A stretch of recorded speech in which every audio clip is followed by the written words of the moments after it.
ओम नमो भगवते वासुदेवाय नमो नमः। जय श्री कृष्णा मित्रों, राधे राधे। आज की वीडियो में देवी भागवत पुराण, इसके अध्यायों का हम छोटे छोटे अध्यायों में श्रवण करने जा रहे हैं। यह देवी भागवत महापुराण स्कंद पुराण से अंतर्गत मानस खंड में देवी भागवत महात्म्य का बहुत सुंदर वर्णन किया गया है। सबसे पहले माँ जगदम्बिके, माँ दुर्गा देवी और श्री हरि विष्णु भगवान जी को मैं, गणपति गजानन जी को मैं प्रणाम करता हूँ कि वह आप सभी को सुख समृद्धि और घर में धन धान्य की बरकत प्रदान करें। चलिए देवी भागवत महापुराण की कथा श्रवण करते हैं। पौष महीना चल रहा है। इन दिनों कथाओं का श्रवण करना चाहिए। बड़ी कथा श्रवण करने के लिए समय अधिक चाहिए, तो छोटी छोटी अध्याय के माध्यम से आपको इस देवी भागवत महापुराण की जानकारी मिलेगी। प्रिय भक्तजनों, यदि आप चैनल पर पहली बार आए हैं तो चैनल को लाइक कीजिए, शेयर कीजिए, सब्सक्राइब कीजिए, साथ में बेल आइकन अवश्य प्रेस कर दीजिए, जिससे आने वाली वीडियोज़ की नोटिफिकेशन आपको ठीक समय पर मिलती रहे। चलिए आरंभ करते हैं। श्रीमद् देवी भागवत नामक महापुराण सभी 18 पुराणों में श्रेष्ठ माना जाता है। इसमें तीनों लोकों की जननी साक्षात सनातनी भगवती माँ की महिमा बताई गई है। जो श्रीमद् देवी भागवत के आधे श्लोक या चौथाई श्लोक को भी प्रतिदिन सुनता है, पढ़ता है, वह परम गति को प्राप्त होता है। जिस घर में नित्य श्रीमद् देवी भागवत ग्रंथ का पूजन किया जाता है, वह घर तीर्थ स्वरूप हो जाता है और उसमें निवास करने वाले लोगों के पापों का नाश हो जाता है। जो व्यक्ति भक्ति भाव से देवी के इस भागवत पुराण पाठ का श्रवण करता है, पठन करता है, वह धर्म, अर्थ, काम और मोक्ष प्राप्त कर लेता है। अमृत के पान से तो केवल एक ही मनुष्य अजर अमर होता है, किंतु भगवती का जो कथा रूप अमृत धारण कर लेता है, वह संपूर्ण कुल को ही अजर अमर बना देता है। सभी 18 पुराणों में यह श्रीमद् देवी भागवत महापुराण बहुत ही सर्वश्रेष्ठ है और धर्म, अर्थ, काम और मोक्ष को प्रदान करने वाला है। जो लोग सदा भक्ति श्रद्धा पूर्वक श्रीमद् देवी भागवत की कथा सुनते हैं, उन्हें परम सिद्धि प्राप्त होने में रंच मात्र भी विलंब नहीं होता। इसीलिए सभी मनुष्यों को इस पुराण का सदा पठन श्रवण करना चाहिए। पूरे दिन के आधे समय तक या चौथाई समय तक या मुहूर्त भर अथवा एक क्षण भी जो लोग भक्तिपूर्वक इस महापुराण का श्रवण करते हैं, उनकी कभी भी दुर्गति नहीं होती है। समस्त तीर्थ, पुराण और व्रत अपनी श्रद्धा और श्रेष्ठता का वर्णन करते हुए तभी तक गर्जना करते हैं जब तक मनुष्य श्रीमद् देवी भागवत का सम्यक रूप से श्रवण नहीं कर लेते ही। मनुष्यों के लिए पाप रूपी अरण्य तभी तक दुखद और संकटमय रहता है जब तक श्रीमद् देवी भागवत रूपी परशु का उपलब्ध नहीं हो जाता है। मनुष्यों को ग्रहण रूपी घोर अंधकार तभी तक कष्ट पहुंचाता है जब तक श्रीमद् देवी भागवत रूपी सूर्य उनके सम्मुख उदित नहीं हो जाता।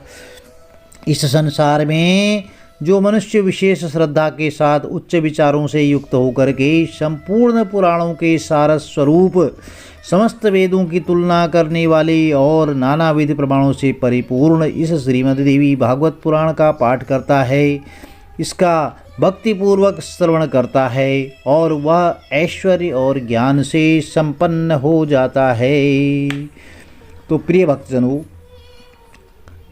इसके महात्म्य का पहला अध्याय श्रवण करते हैं। 18 पुराणों में देवी भागवत पुराण जो है सबसे श्रेष्ठ माना जाता है। हमें सच्चे भाव से हृदय से जरूर श्रवण करना चाहिए। जगत के सृष्टि कार्य में जो उत्पत्ति रूपा, रक्षा कार्य में पालन शक्ति रूपा और संहार कार्य में रौद्र रूपा हैं, संपूर्ण विश्व प्रपंच जिनके लिए क्रीड़ा स्वरूप है, जो परा पश्यंती और मध्यमा और वैखरी वाणी में अभिव्यक्ति होती हैं और जो ब्रह्मा विष्णु महेश द्वारा निरंतर आराधित हैं, वह प्रसन्न चित्त वाली देवी भगवती मेरी वाणी को अलंकृत परिशुद्ध करें। तो ऋषिगण बोले, हे सूत जी, हे महामते, हे व्यास शिष्य, आप दीर्घजीवी हों।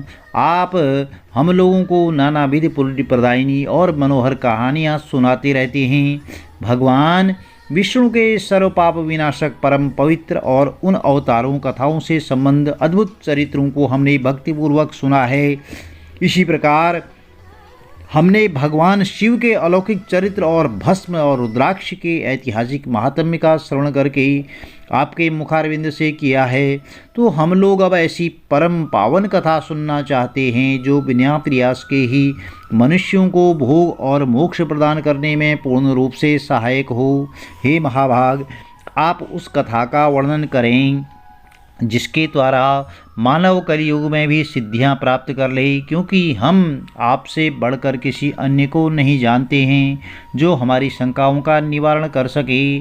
तो श्री सूत जी बोले, हे महाभाग ऋषियों, आप लोगों ने लोक कल्याण की भावना से अत्यंत बहुत ही उत्तम प्रश्न किया है, इसलिए मैं आप सभी के लिए समस्त शास्त्रों का जो सार है उसे पूर्ण रूप से बताऊंगा। समस्त तीर्थ पुराण और व्रत तभी तक गर्जना करते हैं, तभी तक अस्तित्व में रहते हैं जब तक मनुष्य देवी भागवत का सम्यक रूप से श्रवण नहीं कर लेती।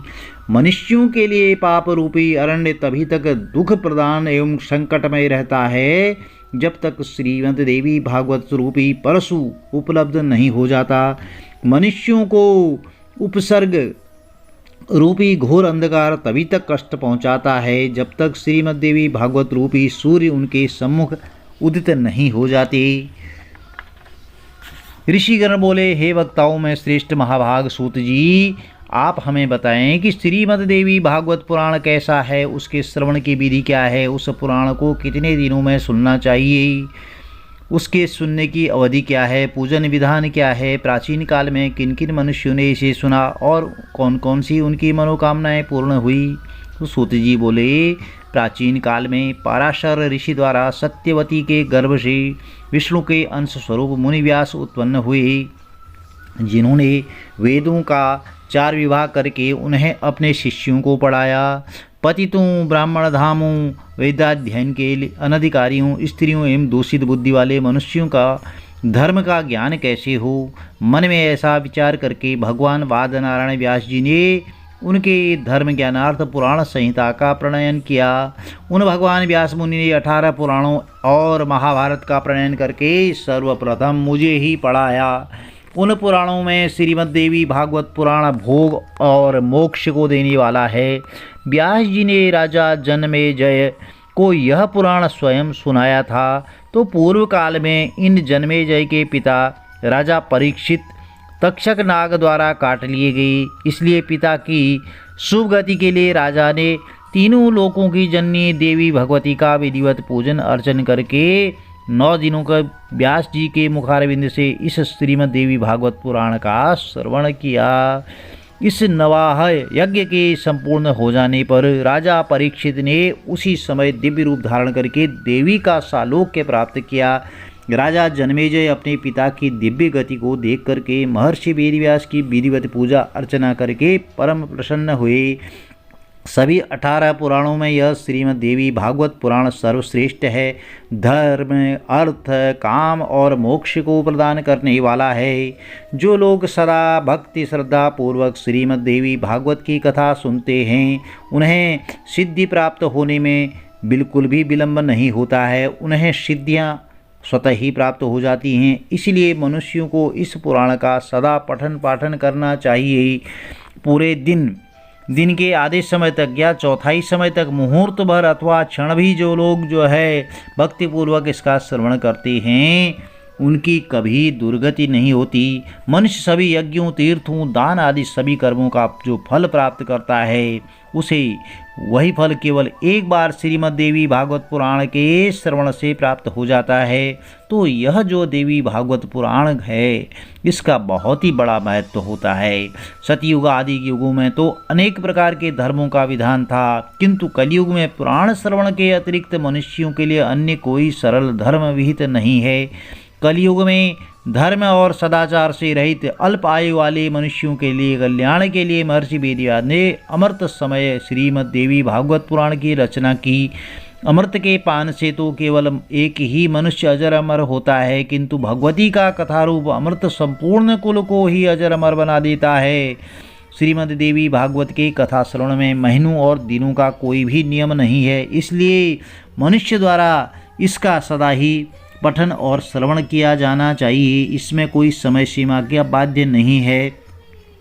आश्विन, चैत्र, माघ, आषाढ़ इन महीनों में चारों नवरात्रों में इस पुराण का जो है श्रवण करते हैं तो यह विशेष फल प्रदान करने वाला होता है। अन्य समय भी इसे श्रवण किया जा सकता है। अतएव श्रीमद् देवी भागवत का नवा यज्ञ समस्त पुण्य कर्मों से अतिरिक्त अधिक फलदायक होने के कारण मनुष्यों के लिए विशेष पुण्यप्रद कहा गया है।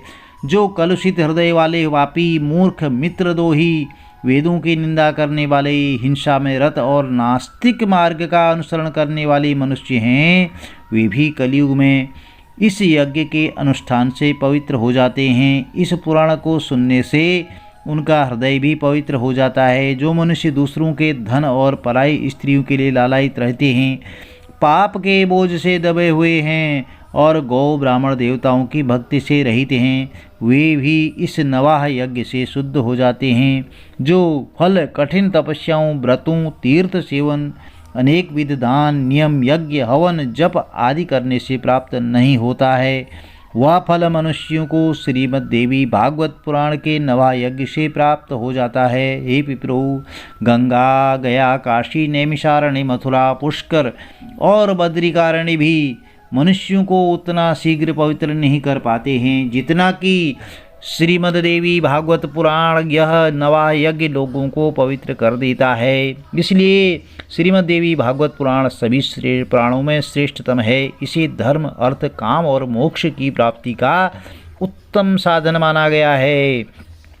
जो आश्विन महीने के शुक्ल पक्ष में सूर्य के कन्या राशि में पहुंचने पर महाअष्टमी तिथि को स्वर्ण सिंहासन पर स्थित देवी के प्रीति प्रज्ञ देवी भागवत ग्रंथ का पूजन करके उसे किसी योग्य ब्राह्मण को श्रद्धापूर्वक देता है, वह देवी के परम पद को प्राप्त करता है। जो मनुष्य प्रतिदिन देवी भागवत पुराण के एक अथवा आधे श्लोक का भी भक्तिपूर्वक पाठ करता है, वह जगदम्बा का कृपा पात्र हो जाता है। महामारी से उत्पन्न उपद्रवों के भीषण भय और समस्त प्रकार के उल्कापात, भूकंप, अतिवृष्टि, अनावृष्टि आदि इस श्रीमद् देवी भागवत पुराण के श्रवण मात्र से ही विनष्ट हो जाते हैं।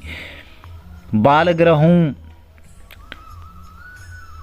श्रवण से बहुत दूर भाग जाते हैं और जो व्यक्ति भक्ति भाव से देवी के इस भागवत पुराण का पाठ करता है, श्रवण करता है, वह मोक्ष को प्राप्त कर लेता है। जो मनुष्य भक्तिपूर्वक इस देवी भगवती के पुराण की कथा को पढ़ता है, इसका श्रवण करता है, वह भोग और मोक्ष दोनों को प्राप्त करता है। अमृत स्वरूप इस देवी भागवत के पुराण से पुत्रहीन मनुष्य जो होता है वह पुत्रवान हो जाता है, दरिद्र व्यक्ति धन से संपन्न हो जाता है और रोगग्रस्त मनुष्य रोग से मुक्त हो जाता है। प्रिय भक्तजनों, देवी भागवत महापुराण की इसी तरह की अन्य कथाओं का श्रवण करने के लिए चैनल को लाइक कीजिए, शेयर कीजिए, सब्सक्राइब कीजिए, साथ में बेल आइकन अवश्य प्रेस कर दीजिए, जिससे कि आने वाली कथाओं की नोटिफिकेशन आपको ठीक समय पर मिलती रहे। श्री हरि विष्णु भगवान आप सबकी मनोकामनाएं पूर्ण करें।